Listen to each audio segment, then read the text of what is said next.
이제 말씀을 전합니다. 먼저 이 귀한 기도의 자리에 서신 성도님들을 한 사람 한 사람 축복합니다. 우리 믿음을 가지고 아멘으로 응답하시기 바랍니다. 평안하십시오. 성령 충만하십시오. 이 시간에 말씀과 기도를 통하여서 나의 생명을, 나의 하루를 보배롭고 존귀하게 여기시는 하나님의 사랑을 신뢰하며 여러분 모두 축복받는 하루를 살 수 있기를 간절히 여러분 기도합니다. 여호수아 20장은 도피성을 선정하는 내용입니다. 오늘 이렇게 도피성을 정하게 된 것은 이미 오래전부터 하나님께서 말씀하시고 계획한 일입니다. 출애굽기 21장 13절에서 처음 하나님께서 모세에게 이 도피성에 관하여 말씀하셨고, 민수기 35장에서 또 한 번 더 말씀을 하십니다. 그리고 신명기 19장을 보면 모세가 고별 설교를 하면서 이스라엘 백성들에게 이 도피성에 관하여 다시 한번 가르치고 강조하고요. 그래서 오늘 여호수아 20장에서 그 말씀에 순종하여 땅을 나누고 도피성의 위치를 정하고 있는 것입니다. 이렇게 오래전부터 도피성을 준비하게 하셨다는 것은 그만큼 하나님께서 그 성을 매우 중요하게 생각했다라는 것을 우리가 알 수 있습니다. 그렇다면 도피성이란 어떤 곳인가? 오늘 3절에 설명이 되어 있죠. 부지 중에 실수로 사람을 죽인 자를 그리로 도망하게 하라. 이는 너희를 위해 피해 보복자를 피할 곳이니라. 부지, 즉 의지가 없는 상황, 고의가 아닌 실수로 사람을 죽였을 때 도망하여 피할 수 있는 곳이 도피성이라는 거예요. 이 도피성이 만들어진 것은 하나의 율법 때문이죠. 눈에는 눈, 이에는 이, 죽음에는 죽음으로 갚는 것이 당시 율법이었습니다. 그런데 이 율법을 만든 것은 하나님께서 모든 사람들이 죽길 바라는 마음으로 이 법을 만드신 것이 아니라는 걸 여러분이 기억해야 돼요. 오히려 반대입니다. 사람들이 가진 그 악함과 그 죄, 그런 것들이 살인에 대하여 너무 쉽게 생각할까봐 그것을 염려하여서 죽음은 죽음으로 갚는다는 가장 높은 형량을 정하신 거예요. 그러니까 사람들이 죽음을 쉽게 생각해서는 안 된다. 살인을 쉽게 생각해서는 안 된다라는 거예요. 이 마음을 갖길 바라는 마음으로 죽음은 죽음으로 갚으라라고 한 것이죠. 이 법에서 우리가 기억해야 될 것은 하나님의 마음이라는 거예요. 하나님이 이 법을 어떻게 왜 만드셨느냐? 바로 사람들이 생명을 귀하게 여기길 바라는 마음으로 이 법을 만드신 거죠. 이스라엘의 정복 전쟁을 보면 진멸하라라고 하시잖아요. 그래서 이런 진멸을 명하시는 하나님을 두고 생명에 관심이 없는 것처럼 오해하실 수가 있습니다. 하나님께서 그들을 진멸하라고 하신 것은 그들의 죄악 때문이에요. 그들이 오랜 시간 하나님을 몰랐고 하나님이 원하지 않는 모습을 살아왔기 때문에 그들을 진멸하신 것이지, 이유 없이 그들을 진멸하신 것은 아니라는 거예요. 우리가 기억해야 될 것은 이겁니다. 하나님은 생명에 관심이 있으시다라는 거예요. 하나님은 생명에 관심이 있으십니다. 세상을 창조하시고 새로운 생명으로 가득했을 때 하나님은 보기에 너무 좋았다라고 말씀하셨어요. 그만큼 생명을 좋아하시는 것이죠. 또 사람에게도 이렇게 축복하셨잖아요. 처음 사람을 만드시고 나서 생육하고 번성하라라고 말이죠. 하나님은 생명이 창조되는 것을 굉장히 기쁘게 여기십니다. 그리고 가인이 아벨을 처음 죽였을 때, 처음 살인이 일어났을 때도 하나님은 그 어느 때보다도 마음을 아파하셨다라는 걸 여러분이 기억하셔야 돼요. 그만큼 하나님은 생명에 대한 관심이 많으시고 그 생명이 오랫동안 보배롭고 존귀하게 여겨지기를 바라시고 계십니다. 왜냐하면 하나님은 생명을 창조하신 분이시기 때문이에요. 그 생명이 헛되이 죽지 않기를 바라십니다. 도피성도 같은 마음으로 만들었어요. 사람은 완전하지 않기 때문에 고의가 아닌 실수로 누군가를 죽일 수가 있어요. 당시에는 지금보다 안전에 대한 의식도 없었고, 또 안전을 위해서 사람들의 생명을 지키기 위한 그 어떠한 도구나 어떠한 기술도 발달되어 있지 않았다는 걸 기억해야 됩니다. 그래서 실수로 사람을 죽일 수가 있는 거예요. 예를 들어서 가축을 부리다가 그 가축의 뒷발이나 가축에 사람이 죽을 수도 있는 거예요. 그런 일들이 비일비재하게 일어날 수도 있는 거예요. 그러면 그 실수로 사람을 죽였을 때 그럼 어떻게 해야 되는가?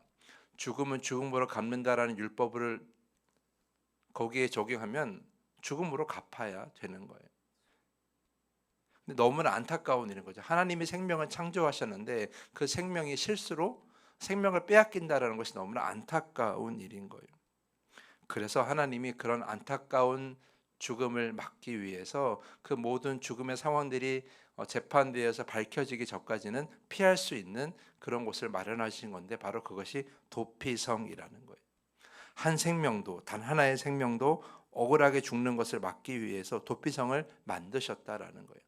그래서 죽음을 죽음으로 갚는다는 율법도 마찬가지고 이 도피성도 마찬가지고, 하나님은 한 가지 마음으로 이걸 만드신 거예요. 그것이 무엇이냐? 바로 생명을 귀하게 여기시는 마음.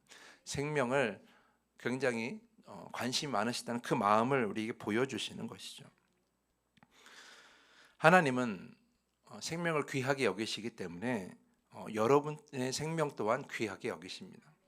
여러분의 그 생명으로 살아가는 오늘 하루도 매우 귀하게 여기십니다. 사람들이 여러분들을 어떻게 판단하든지 그 사람의 이성적이고 감정적인 판단은 하나님 앞에는 아무것도 아니에요. 그거는 그 사람의 판단일 뿐인 것이고, 하나님은 여러분의 생명을, 그리고 그 생명으로 살아가는 오늘을 매우 귀하게 여기십니다. 그 증거가 있어요. 바로 예수 그리스도이십니다. 하나님은 여러분의 생명을 매우 귀하게 여기시기 때문에 그 생명을 살리시기 위해서, 영원한 생명을 누리게 하시기 위해서 대신 우리의 죄를 담당하시고 우리의 생명을 살리시는 길을 만드시는 예수 그리스도를 이 땅에 보내신 거예요. 그것은 이미 오래전부터 하나님께서 계획하신 일이에요. 이사야 43장 4절을 보면, 내가 너를 보배롭고 존귀하게 여겨 너를 사랑하였으므로 너를 대신하여 다른 사람들을 내주고 너의 생명을 대신하여 다른 민족들을 내주겠다, 이렇게 말씀하셨어요. 하나님은 하나님이 창조하신, 하나님이 또 약속으로 품으신 그 백성들을 매우 귀하게 여기십니다. 그 생명들을, 그 사람들의 하루하루를 매우 귀하게 여기시고 그 생명을 구원하시기 위해서 다른 생명을 내어주는 것, 특히 자신의 아들인 예수 그리스도를 내어주는 것을 서슴지 않으셨다라는 거예요. 그러므로 그만큼 하나님께서 우리의 생명을, 우리의 하루를 귀하게 여기신다는 걸 여러분 꼭 기억하십시오. 사람들이 여러분의 인생을 뭐라고 판단하든 그 가치를 어떻게 여기든 그건 중요하지 않다라는 거예요. 하나님은 여러분을 매우 보배롭고 존귀하게 여기신다는 것입니다. 그 사랑 안에 오늘 우리가 있다는 거예요. 우리가 종이 비행기 하나를 접어도 그 종이 비행기 하나에 애착이 가는데, 여러분의 생명을 만드신 하나님께서 여러분을 얼마나 사랑하시겠습니까? 여러분 그걸 기억하셔야 돼요. 하나님께서 여러분을 매우 귀하고 존귀하게 만드셨고, 여러분에게 정말 한 사람 한 사람에게 그 계획을 가지고 여러분을 창조하셨는데 얼마나 귀하게 여기시겠냐라는 거예요. 그 마음을 여러분 기억하셔야 되는 거죠. 하나님은 여러분이 억울하지 않기를 바라시고 여러분이 늘 사랑 가운데 살아가기를 바라시며, 답답하고 힘든 상황이 있을 때는 하나님께서 반드시 건져주시기를 원하신다라는 거예요. 그러니까 여러분 오늘 하루를 나는 가치 없는 인생이야, 나는 별 볼 없는 인생이야 라고 여기지 마시고, 하나님께서 매우 보배롭고 존귀하게 여기신다는 걸 여러분이 기억하시고, 오늘 그 마음을, 그 하나님의 마음을 읽고 오늘 하루를 힘을 내서 살아가셨으면 좋겠습니다. 하나님 여러분을 귀하게 여기십니다. 존귀하게 여기십니다. 보배롭게 여기십니다. 여러분의 생명과 여러분의 인생은 하나님께 그 무엇보다 귀합니다. 그 마음 잊지 않고 오늘 하나님 안에서 늘 감사하며 또 하나님의 이끄심에 따라 살아가는 여러분 모두가 될 수 있기를 축복하면서 오늘 말씀을 마치겠습니다. 이 시간에 더 깊은 기도의 시간으로 나아갑니다. 생명을 창조하시고 귀하게 여기시는 그 주님께서 나의 생명과 나의 날들을 보배롭고 존귀하게 여기심을 믿게 하여 주시옵소서. 이 믿음이 오늘을 살아가는 힘이 되게 하여 주시옵소서. 이 시간에 우리 간절하게 기도하기를 부탁을 드립니다. 주님이 가르쳐 주신 주기도문을 함께 고백한 후에 더 깊은 기도의 시간으로 나아갑니다. 하늘에 계신 우리 아버지여, 이름이 거룩히 여김을 받으시오며 나라가 임하시오며 뜻이 하늘에서 이루어진 것 같이 땅에서도 이루어지이다. 오늘 우리에게 일용할 양식을 주시옵고 우리가 우리에게 죄 지은 자를 사하여 준 것 같이 우리 죄를 사하여 주시옵고 우리를 시험에 들게 하지 마시옵고 다만 악에서 구하시옵소서. 나라와 권세와 영광이 아버지께 영원히 있사옵나이다. 아멘.